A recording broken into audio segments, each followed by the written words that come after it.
नमस्कार दोस्तों, स्वागत है आपका न्यूज वाले में। मैं रोशनी आज आपके लिए लेकर आई हूँ 10 मिनट में देश और दुनिया की 50 बड़ी खबरें जिन पर बनी रहेंगी आज सबकी नजरें। खड़गे और उनके परिवार को मारने के आरोप पर भाजपा नेता हैरान, बोले सुनकर बहुत हंसी आई। राठौड़ ने कहा कि सोशल मीडिया पर जो ऑडियो क्लिप वायरल हो रही है वो फर्जी है और मैंने किसी को कोई धमकी नहीं दी है। जब मैंने ये सुना तो मुझे काफी हैरानी हुई और मैं खूब हंसा। कांग्रेस चुनाव हारने से बहुत ज्यादा डरी हुई है, यही वजह है कि वो ऐसे झूठे आरोप लगा रहे हैं। मैंने कांग्रेस के खिलाफ शिकायत दर्ज कराई है। मणिपुर हिंसा में अब तक 54 लोगों की मौत, 1100 लोगों ने असम में शरण ली, हालात स्थिर। आरएएफ ने फ्लैग मार्च निकाला। भारत म्यांमार सीमा पर हवाई निगरानी भी की जा रही है। रैपिड एक्शन फोर्स ने शाम को राजधानी इम्फाल में फ्लैग मार्च निकाला। 2025 में चैंपियंस ट्रॉफी खेलने पाकिस्तान आए टीम इंडिया। पीसीबी ने कहा बीसीसीआई ने लिखित में गारंटी नहीं दी तो वर्ल्ड कप खेलने भारत नहीं आएंगे। बीसीसीआई चैंपियंस ट्रॉफी में पाकिस्तान आने की गारंटी दे तो हम विश्व कप में भारत जाएंगे। इस साल 5 अक्टूबर से होने वाले विश्व कप के लिए बीसीसीआई ने पाकिस्तान के मैचों के लिए अहमदाबाद, चेन्नई, बेंगलुरु और कोलकाता के स्थल को रूप में चुना है। ओमकारेश्वर में बन रहा एकात्म धाम, सीएम शिवराज सिंह चौहान का ड्रीम प्रोजेक्ट। मध्य प्रदेश सरकार ओमकारेश्वर में एकात्म धाम बनाने जा रही है। इस प्रोजेक्ट को पहली बार अधिकृत तौर पर देश के सामने रखा गया। मध्य प्रदेश के मुख्यमंत्री शिवराज सिंह चौहान ने अपने ड्रीम प्रोजेक्ट के बारे में बात की और बताया कितना अलौकिक होगा ये धाम। 108 फीट ऊंची शंकराचार्य की अद्भुत प्रतिमा होगी, जिसका इसी साल सितंबर में प्रधानमंत्री नरेंद्र मोदी अनावरण करेंगे। पीएम बोले कांग्रेस का पंजा सरकारी पैसे खा जाता, भाजपा इनकी ऐसी ही बीमारियों का परमानेंट इलाज करने आई है। पीएम ने बादामी की जनसभा में भ्रष्टाचार को कांग्रेस की पुरानी आदत बताया और कहा कि बीजेपी इनकी इसी बीमारी का परमानेंट इलाज करने आई है। यही नहीं, प्रधानमंत्री ने जनता का समर्थन मांगते हुए कहा कर्नाटक का ये चुनाव हमारे कैंडिडेट नहीं बल्कि बीजेपी के लिए कर्नाटक की जनता लड़ रही है। पीएम नरेंद्र मोदी ने कांग्रेस के भ्रष्टाचार के मुद्दे को उठाते हुए कहा कि इनके पास पता नहीं कौन सा पंजा है जो 1 रुपए में से 85 पैसे खा जाता है। कांग्रेस के इन्हीं कुकर्मों के कारण हमारा देश इतने दशकों तक पिछड़ा बना रहा। यही नहीं, जिन बीमारियों को कांग्रेस ने अपने बरसों के शासन में मजबूत किया, बीजेपी उन्हीं बीमारियों का परमानेंट इलाज कर रही है। हुबली में सोनिया गांधी की रैली, बोली बीजेपी डकैती डालकर सत्ता हथियाने वाली पार्टी है, इन्हें लोकतंत्र की परवाह नहीं। मंच पर आते ही सोनिया ने भाजपा को लोकतंत्र की परवाह न करने वाली पार्टी बताया। सोनिया ने कहा बीजेपी एक ऐसी पार्टी है जो डाका डालकर सत्ता हथियाने में माहिर है और उसे लोकतंत्र की परवाह नहीं है। सोनिया ने कहा बीजेपी के नेता धमकी देते हैं कि अगर वो नहीं जीते तो कर्नाटक के लोगों को पीएम मोदी का आशीर्वाद नहीं मिलेगा और दंगे होंगे। मैं बीजेपी को बताना चाहती हूँ कि कर्नाटक के लोग किसी के आशीर्वाद पर नहीं अपनी मेहनत पर भरोसा करते हैं। मुझे पूरा विश्वास है कि अब इस राज्य के दिन बदलने वाले हैं। सचिन पायलट बोले भ्रष्टाचार के खिलाफ लड़ता रहूंगा, कई को ये पसंद नहीं, मुझे परवाह नहीं। पेपर लीक की कार्रवाई में इतना समय क्यों लगता है? सचिन पायलट ने पेपर लीक और करप्शन के मुद्दे पर एक बार फिर नाम लिए बिना सीएम अशोक गहलोत पर निशाना साधा है। कहा आज प्रदेश में कहीं लूटपाट और भ्रष्टाचार होता है तो उसके खिलाफ हमें आवाज बुलंद करनी पड़ेगी। अमित शाह बोले पीएफआई के एजेंडे पर चलती है कांग्रेस। बेलगावी सभा में कहा कर्नाटक में जब भी कांग्रेस आई किसानों पर गोलियां और लाठियां चली। उन्होंने कांग्रेस पर टिप्पणी करते हुए कहा ये party popular front of India के एजेंडे पर चलती है, सिर्फ तुष्टीकरण की राजनीति करती है। कांग्रेस पार्टी ने हमेशा उत्तर कर्नाटक के किसानों के साथ अन्याय किया। जब भी कांग्रेस सरकार आई इन्होंने किसानों पर गोलियां और लाठियां चलाई। वहीं हमारी डबल इंजन की सरकार हर साल 10,000 रुपए किसानों के अकाउंट में डाल रही है। तिहाड़ की सिक्योरिटी होगी टाइट, क्यूआरटी की होगी तैनाती, मिलेंगे हेलमेट, बुलेट प्रूफ जैकेट और चिली पाउडर। तिहाड़ जेल में अब गैंग वॉर की घटनाओं से निपटने के लिए क्विक रिस्पांस टीम तैनात की जाएगी। तमिलनाडु स्पेशल पुलिस के साथ ही केंद्रीय रिजर्व पुलिस बल के जवानों को तैनात किया जाएगा।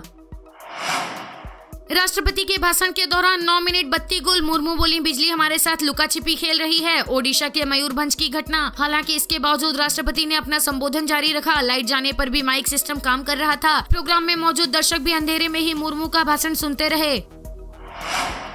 दिल्ली यूनिवर्सिटी के बॉयज हॉस्टल में बिना अनुमति आए राहुल गांधी। दिल्ली यूनिवर्सिटी ने कहा दौरे से स्टूडेंट्स परेशान हुए, उन्हें खाना नहीं मिला। दिल्ली यूनिवर्सिटी ने कांग्रेस नेता राहुल गांधी के यूनिवर्सिटी के बॉयज हॉस्टल के दौरे पर ऑब्जेक्शन लिया है। यूनिवर्सिटी ने कहा कि ये दौरा बिना अनुमति किया गया। डीयू ने आरोप लगाया कि राहुल के आने से स्टूडेंट्स को परेशानी हुई और उन्हें खाना भी नहीं मिल पाया। डीयू ने कहा हमारी आपत्ति ये है कि राहुल गांधी ने दिल्ली यूनिवर्सिटी का दौरा बिना अनुमति के किया। ये कोई पब्लिक प्लेस नहीं है जो आप घूमते घूमते पहुँच जाएं। आप लंच के समय पहुँचे, उस दौरान सिर्फ 75 लोगों के लिए खाना बनता है, कभी कभी 5-7 लोग ज्यादा पहुंच जाते हैं, लेकिन आप वहां भीड़ के साथ आते हैं। ये लोग यहाँ के स्टूडेंट्स भी नहीं हैं। बाहरी लोग सारी स्थिति को हाईजैक कर लेते हैं। ये ठीक नहीं है। इससे हॉस्टल के स्टूडेंट्स को परेशानी होती है। स्टूडेंट्स ने लिखित शिकायत की है कि उन्हें खाना नहीं मिला। राहुल गांधी ने स्टूडेंट से बातचीत करने को लेकर भी अनुमति नहीं ली थी। राहुल गांधी के दिल्ली यूनिवर्सिटी कैंपस के दौरे के दौरान सुरक्षा नहीं थी, क्योंकि उन्होंने किसी से अनुमति नहीं ली। उन्हें कम से कम प्रॉक्टर के ऑफिस को सूचित करना चाहिए था। प्रॉक्टर ने कहा, राहुल के पास Z+ सुरक्षा है, अगर गलती से कुछ हो जाता है तो कौन जिम्मेदार होगा।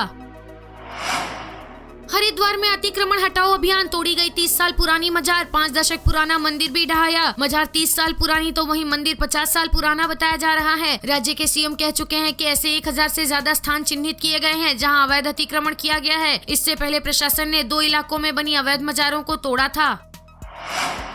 मध्य प्रदेश में खाकी की पैदल गश्त, सड़क पर एक साथ नजर आए 20,000 से अधिक पुलिसकर्मी। मुख्यमंत्री शिवराज सिंह चौहान ने हाल ही में कानून व्यवस्था की समीक्षा बैठक में निर्देश दिए थे कि बेसिक पुलिसिंग को बढ़ावा दिया जाए। उन्होंने जन सामान्य में सामान्य सुरक्षा की भावना बनाए रखने और पुलिस की सड़कों पर विजिबिलिटी बढ़ाने के लिए पैदल गश्त करने के लिए भी जोर दिया था। प्रधानमंत्री नरेंद्र मोदी ने जनवरी में नई दिल्ली में हुए पुलिस के 57वें अखिल भारतीय सम्मेलन में भी पैदल गश्त की प्रभावशीलता पर जोर दिया था। उन्होंने मध्य प्रदेश पुलिस द्वारा की जा रही पैदल गश्त का भी उल्लेख किया था।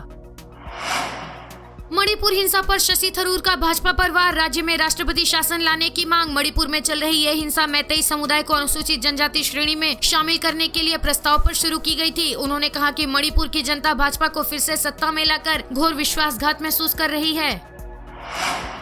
कर्ज हासिल करने के लिए शर्तें पूरी करने के झूठे दावे करने लगा पाकिस्तान, खारिज हुई मांग, मिली फटकार। IMF एजेंसी ने नकदी संकट में फंसे पाकिस्तान की सरकार के इस दावे को खारिज कर दिया, जिसमें कहा गया था कि ऋण सुविधा के तहत धन जारी करने के लिए उसने IMF की सभी शर्तों को पूरा कर लिया है। ठग सुकेश बोला, केजरीवाल के घर फर्नीचर मैंने भेजा, LG को भेजी नई चिट्ठी में लिखा, घर के रिनोवेशन के लिए पैसे भी दिए। सुकेश ने कहा है कि उसने दिल्ली के मुख्यमंत्री अरविंद केजरीवाल के घर के रिनोवेशन के लिए फर्नीचर भेजा था। उसने दावा किया कि फर्नीचर को खुद दिल्ली के CM अरविंद केजरीवाल और तब मंत्री रहे सत्येंद्र जैन ने चुना था। इसमें राल्फ लॉरेन और विजनायर ब्रांड का फर्नीचर भी शामिल था। सुकेश ने दावा किया कि उसने फर्नीचर के फोटो व्हाट्सएप और फेसटाइम चैट के जरिए दोनों लोगों को सेंड किए थे। इसके बाद उन्होंने फर्नीचर चुना था। अमित शाह ने कांग्रेस पर बजरंगबली और सावरकर के अपमान का आरोप लगाया। उन्होंने राहुल गांधी को निशाने पर लेते हुए कहा कि किसी को भी उनके वादों पर भरोसा नहीं है। शाह ने कहा, कांग्रेस ने 70 साल तक अयोध्या में भगवान राम को ताले में रखा। प्रधानमंत्री नरेंद्र मोदी ने सत्ता में आने पर राम मंदिर की नींव रखी। कांग्रेस के एक वरिष्ठ नेता ने पूछा कि बजरंगबली की जन्मतिथि क्या है, क्या उनकी जन्मतिथि को पूरा देश जानता है? यह हनुमान जयंती पूर्णिमा पर है। आप नहीं जानते क्योंकि आपको केवल तुष्टीकरण याद है। PFI ने अल्पसंख्यकों को आरक्षण देने के लिए कहा था और कांग्रेस ने कहा कि वो 4% के बजाय 6% आरक्षण देगी। यूपी CM योगी आदित्यनाथ चिकमगलूर में रैली को संबोधित करते हुए कांग्रेस पर जमकर बरसे। उन्होंने कहा कि जिन्हें एक भारत श्रेष्ठ भारत अच्छा नहीं लगता, वे PFI जैसे संगठनों को उन्मुक्त कर समाज विरोधी गतिविधियों को आगे बढ़ाने का काम कर रहे हैं। राष्ट्रवाद के लिए समर्पित बजरंग दल को बैन करने की बात कर रहे हैं। बजरंग दल को बैन करने की बात पर कांग्रेस हिंदू आस्था के लिए खिलवाड़ कर रही है। सेवा मुक्त हुआ लैंडिंग पोत INS मगर, 36 साल तक दी उत्कृष्ट सेवाएं। INS मगर ने समुद्र सेतु समेत कई अभियानों, अभ्यासों और मानवीय मिशनों में भाग लिया। ये कोविड-19 महामारी के दौरान दुनिया के विभिन्न हिस्सों से 4000 से अधिक भारतीयों को स्वदेश वापस लाने के अभियान में भी शामिल था। इसे 16 नवंबर 1984 को लॉन्च किया गया था और 18 जुलाई 1987 को garden reach shipyard and engineers limited Kolkata में सेवा में शामिल किया गया था। चीन बोला, कश्मीर पर एक तरफा फैसला गलत। इस्लामाबाद में बैठक कर कहा, भारत पाकिस्तान बातचीत से मामला सुलझाएं। गोवा में SCO मीटिंग के बाद चीन के विदेश मंत्री किम गैंग पाकिस्तान पहुंचे। प्रेस कॉन्फ्रेंस में चीनी मंत्री ने कश्मीर का मुद्दा उठाया। उन्होंने कहा, भारत और पाकिस्तान के बीच लंबे समय से कश्मीर विवाद ऐसे ही चल रहा है। इस मुद्दे को UN के प्रस्तावों और द्विपक्षीय समझौतों के आधार पर हल किया जाना चाहिए। साथ ही दोनों देशों को कश्मीर में कोई भी एक तरफा फैसला नहीं लेना चाहिए। वीडियो पसंद आया हो तो लाइक, शेयर और सब्सक्राइब करना ना भूलें।